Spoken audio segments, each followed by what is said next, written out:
नमस्कार. मी आपल्यासोबत आहे संपादक कृष्णा शेळके आणि आपण पाहत आहात केटी न्यूज मराठी. प्रत्येक घडामोडीवर आमची करडी नजर. ताज्या अपडेट्स, जलद माहिती आणि 100% रिअल न्यूजसाठी फॉलो करा केटी न्यूज मराठी. बांधवांनो, जय मल्हार. सध्या स्थानिक स्वराज्य संस्थांच्या निवडणुका चालू आहेत. ज्या आमच्या बांधवांनी या निवडणुकीच्या रणांगणामध्ये भाग घेतला, लढाईमध्ये भाग घेतला, त्या सर्वांचं मनापासून अभिनंदन, त्यांना शुभेच्छा. या निवडणुका कार्यकर्त्याला नेता बनवणाऱ्या निवडणुका असतात. समाजासाठी जी बांधव आमच्या लढतात, संघर्ष करतात, त्यांच्यासाठी आपण या मतरूपी आशीर्वाद देऊन त्यांना बळ दिलं पाहिजे.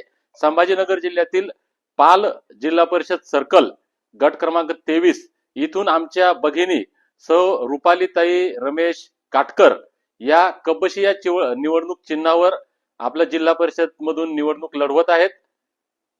रुपालीताई यांना आपण भरघोस मतांनी विजयी करावं ही विनंती करतो. आमचे बंधू रुपालीताईंचे पती रमेश भाऊ काटकर हे गेल्या कित्येक वर्षांपासून मी पाहतो सामाजिक चळवळीमध्ये अग्रेसर असतात. समाजावर जिथं कुठं अन्याय होईल, समाजाचा प्रश्न जिथं कुठं उपस्थित होईल तिथं ते अग्रभागी असतात.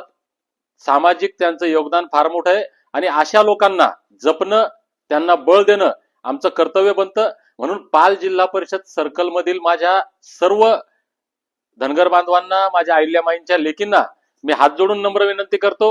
आपण कुणासोबतही फिरत असाल, कुणासोबतही आपल्या पक्षाचे आपले काय जे संबंध असतील, हे सर्व एका बाजूला, रमेश भाऊचं निवडून येणं त्या ठिकाणी फार महत्वाचं आहे. या ठिकाणी रमेश भाऊ हे अत्यंत सामान्य परिस्थितीतून हा संघर्ष करत आहेत, म्हणून त्यांना आपापल्या परीने आपण आर्थिक सहकार्य सुद्धा केलं पाहिजे. सगळ्यात महत्वाची गोष्ट म्हणजे धनगर जमातीचा आरक्षणाचा प्रश्न आमच्या जीवनमरणाचा, जिव्हाळ्याचा प्रश्न आहे. भाजप सरकारनं गेल्या 12 वर्षापासून आमची मतं घेतली, पण आम्हाला फसवण्याचं काम केलं. म्हणून या निवडणुकीच्या माध्यमातून बांधवांनो, भाजपचा उमेदवार पडला पाहिजे, हे आपलं पहिलं टार्गेट असलं पाहिजे.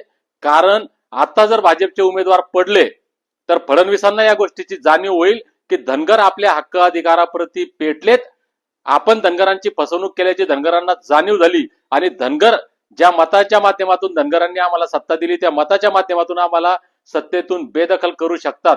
म्हणून रमेश भाऊ काटकर यांच्या निवडणुकीतून दोन गोष्टी होणार आहेत. एकतर चांगल्या कार्यकर्त्याला, समाजासाठी लढणाऱ्या, जगणाऱ्या कार्यकर्त्याला तुम्ही लढण्याचं बळ देणार आहात आणि भाजपचा त्या ठिकाणी पराभव जर झाला तर हा एक मेसेज देवेंद्र फडणवीसांना जाणार आहे. म्हणून पाल जिल्हा परिषद सर्कल गटातील माझ्या सर्व बांधवांना विनंती आहे, आमच्या रुपालीताई काटकर यांना आपण भरघोस मतांनी निवडून द्या. त्यांच्या सहकारी आमच्या दुसऱ्या भगिनी आहेत, त्यांना सुद्धा भरघोस मतांनी निवडून द्या. धन्यवाद.